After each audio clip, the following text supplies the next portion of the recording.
Hola queridos amigos, mi nombre es Sergio Fritz Roa. Este video lo hago especialmente para las personas que están participando en el curso que dicto vía online acerca de las religiones comparadas, pero puede ser útil para cualquier visitante, cualquier persona que sinceramente se sienta interesada y apasionada incluso por lo que es el despliegue del estudio de las religiones comparadas, ¿ya?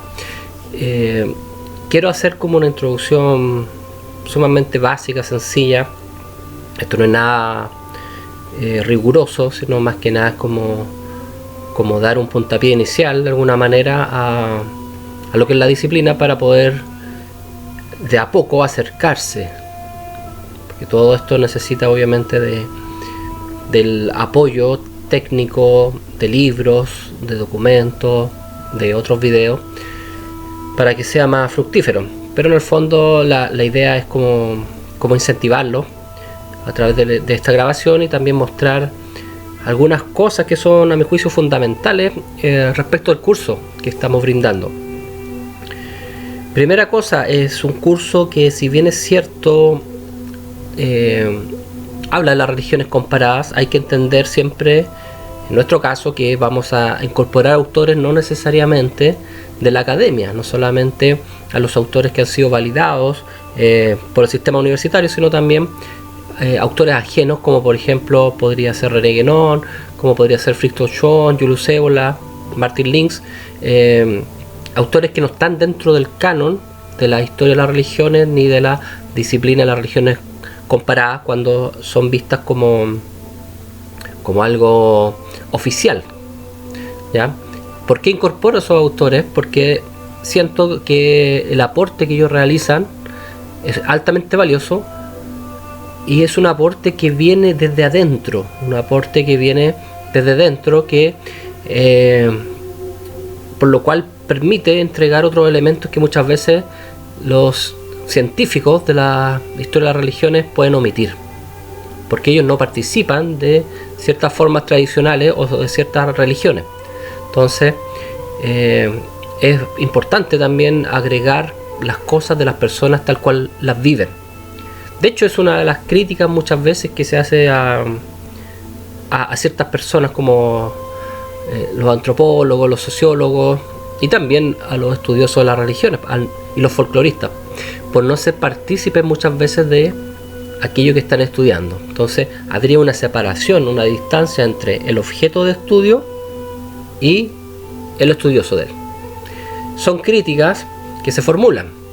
Yo no estoy diciendo nada al respecto, no me estoy no estoy tomando una postura, solamente estoy señalando que es importante incorporar más elementos para que se haga más rica esta disciplina.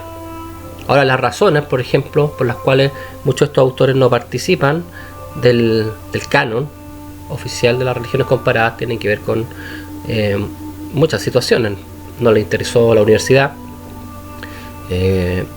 salieron de la universidad, por ejemplo, y tampoco después le dieron validez por considerar algo netamente, en algunos casos burgués, en otros casos considerarlo algo muy moderno, a pesar que la universidad en realidad es bastante antigua, pero en el fondo algo de eso ellos critican.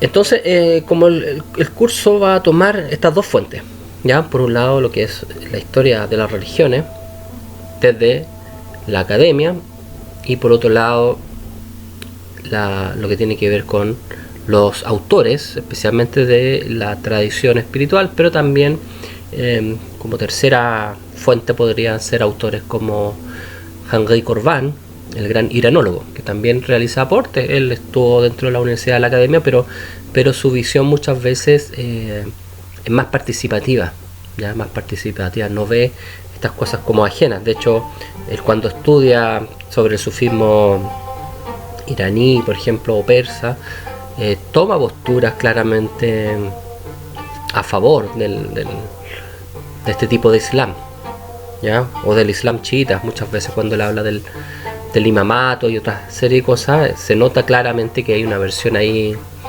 de apoyo a esa doctrina. Bueno, eso como primera cosa. Objeto de estudio. ¿Cuál es el objeto de estudio de esta disciplina tal como la concebimos? Es un objeto bastante amplio, ¿ya? En el fondo son las religiones, pero para estudiar las religiones tenemos que entender otras cosas. Entonces, en el fondo, o si bien es cierto, tenemos que hablar de religiones, estudiar las religiones, lo que estamos haciendo más profundamente es estudiar la mentalidad mítica, que es una mentalidad incluso previa a la religión, incluso es post-religión. Hoy día que estamos en una etapa de caída global de las religiones, sin embargo existe y se mantiene esta mentalidad mítica en el hombre, porque tiene que ver justamente con lo más inherente al ser humano. Antes que se conformaran las religiones tradicionales, ya estaba esta mentalidad mítica. En algunos casos, o ciertos autores la llaman la mentalidad o pensamiento mágico. En el fondo, yo me quedo con el término mítico porque me parece más interesante, y bueno, y también nos une con esta disciplina, porque en el fondo mito, como lo entendemos, como lo entendió Mircea Eliade, por ejemplo, nada tiene que ver con la idea de ilusión, de falsedad, de imaginación, de mentira. Nada que ver. Mito es otra cosa, es una situación, son hechos relevantes para un pueblo que ocurrieron in illo tempore o a origine, o sea, al comienzo, al inicio, y son situaciones que continuamente se están desenvolviendo, pero en este mundo mítico. Un caso típico, por ejemplo, hay mitos de la creación, como el diluvio, el arca de Noé, la expulsión del paraíso de Adán y Eva.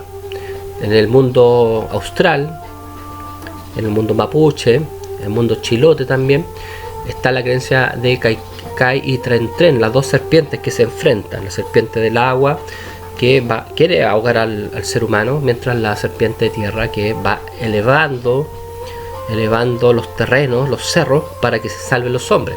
Por algo el tren es salvación. Bueno, esta lucha que se da al comienzo de los tiempos es un mito, no es una leyenda, no es ficción, no es imaginación, no tiene nada que ver. Entonces, vamos entendiendo que el objeto, que si bien es cierto, el objeto de las religiones comparadas son las religiones, cómo se viven, cuáles son sus diferencias, cuáles son sus semejanzas.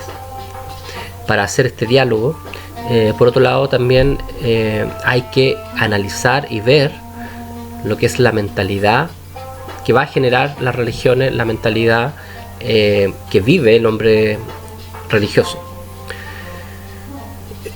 Una de las ventajas a mi juicio, y por eso en lo personal siempre me ha interesado la disciplina que estamos mencionando, es su gran tolerancia. Es una disciplina en extremo tolerante, porque si bien es cierto, las ciencias son particulares y muchas veces discuten entre ellas. De hecho, hay gente que estima que es imposible un diálogo entre religión y ciencia, que se oponen. Las religiones comparadas como disciplina integran, analizan 2, 3 religiones, por ejemplo, y buscan las semejanzas y pueden señalar obviamente también las diferencias, pero en el fondo lo que les interesa es ver cómo se repiten ciertos patrones, cómo se repiten quizás ciertos arquetipos, quizás en la terminología junguiana. Por ejemplo, el arquetipo del héroe o el mito del héroe, en muchos casos. Eso se repite en distintas culturas, en distintas tradiciones espirituales. También vamos a estudiar los símbolos. Símbolo viene del griego símbolé, que significa volver a unir. Hay dos cosas que están separadas y que se quiere unir. Justamente lo mismo que significa religión, que viene de religio, ¿ya? Que es volver a ligar, volver a unir. Porque en el fondo lo que pretende las religiones, o lo que hace un símbolo de alguna manera, es unir dos cosas. Pero ¿qué cosa en el fondo? ¿Qué busca la religión? ¿Qué quiere unir? yo creo que desde un punto de vista al menos hermético es unir el microcosmos, o sea, el individuo, con el macrocosmos, con lo divino, con el cosmos más global, ¿ya? ¿Por qué? Porque hubo una caída. Y esto no solamente se da en el cristianismo, se da en muchas otras religiones, pero de distintas maneras. O sea, alguien cometió un, comillas, pecado y caímos como en una especie de vorágine. Esta idea se repite. Esta idea de lucha también entre un bien y mal, también la encontramos solamente en el cristianismo, el judaísmo, el islam, sino también en el zoroastrismo, esta antigua religión iraní que tuvo por profeta Zaratustra o Zoroastro. Zaratustra era el nombre persa antiguo, Zoroastro es el nombre que le dieron los griegos. Entonces vamos a estudiar las religiones, vamos a estudiar la mentalidad mítica, vamos a estudiar lo que es un mito, vamos a estudiar lo que es un símbolo, también lo que es una tradición y lo que son las tradiciones. Ya esto entendido no desde la disciplina canónica, rígida de la historia de la religión, sino de la perspectiva tradicionalista, con autores como los que mencionamos en un comienzo, René Guénon, Friedrich Scholl, Tito Burkhardt, Martin Links. Hay varios autores que se sienten llamados a entregar información valiosa y en la defensa de lo que ellos estiman. Pero en el fondo todos estos elementos nos van ayudando a comprender el fenómeno religioso y el fenómeno espiritual. Esos son algunos de los temas que vamos a ir tratando. Tenemos que hablar obviamente de la historia, de lo que ha sido la historia de la disciplina, mencionar autores como Max Miller, autores como Fraser, el que hizo ese maravilloso texto, La rama dorada. También vamos a mencionar a Mircea Eliade, por supuesto, como vendría a ser como el centro, a Georges Dumézil, a Henri Corbin, y también a los que han venido después, por ejemplo, el seguidor continuador de la obra de Eliade, lamentablemente muerto de una forma sumamente curiosa. Hasta el día de hoy no queda claro si eran móviles políticos, móviles de magia, porque él podría haber pertenecido a una sociedad secreta. Pueden ser muchas cosas. Ioan Culianu, otro rumano que vivió en Estados Unidos y que continuó con la cátedra de Eliade. Entonces vamos necesariamente a tratar también el aspecto ya más histórico. Bueno, eso quería compartir para invitarlos a este curso, para que vayamos preparando el terreno y nos vayamos dando cuenta de la enorme riqueza, porque en el fondo no solamente estamos estudiando como la cáscara, ¿cierto?, de las religiones, sino también vamos a estudiar aquellas experiencias que son comunes a distintos pueblos, que son comunes tanto a un chamán, por ejemplo, como un sacerdote ortodoxo, como a un machi o una machi mapuche. Entonces vamos a ver eso, vamos a ver también lo que son los símbolos. ¿Por qué el símbolo, por ejemplo, de la cruz está en todos lados? ¿Ya? ¿Por qué? Porque ciertos símbolos se repiten en distintas culturas cuando posiblemente no hubo contacto entre ellos. ¿Cómo respondemos eso? ¿Cómo se explica eso? ¿O por qué ocurre? ¿O qué símbolos y qué interpretaciones tienen los distintos pueblos de aquello? Por ejemplo, el Axis Mundi, el eje del mundo.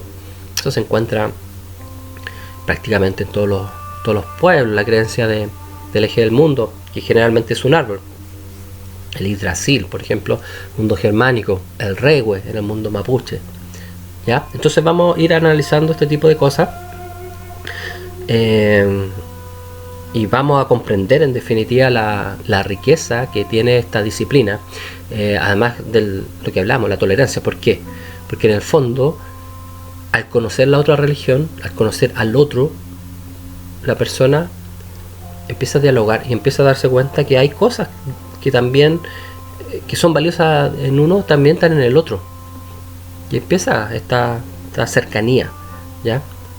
Ya no hay el miedo al otro, que en general fue lo que ha generado tanto conflicto en el mundo, este miedo a la otredad, ¿ya? Entonces esta disciplina pretende justamente romper con todos esos velos, con todas esas ilusiones, y mostrar al hombre tal cual es, como ser mítico, como un ser que busca la trascendencia, que busca aquello que lo supera, ¿ya? Para salir de su limitado mundo para crecer, ¿ya? Así que estamos en contacto y espero que les haya gustado este video de introducción a estas disciplinas.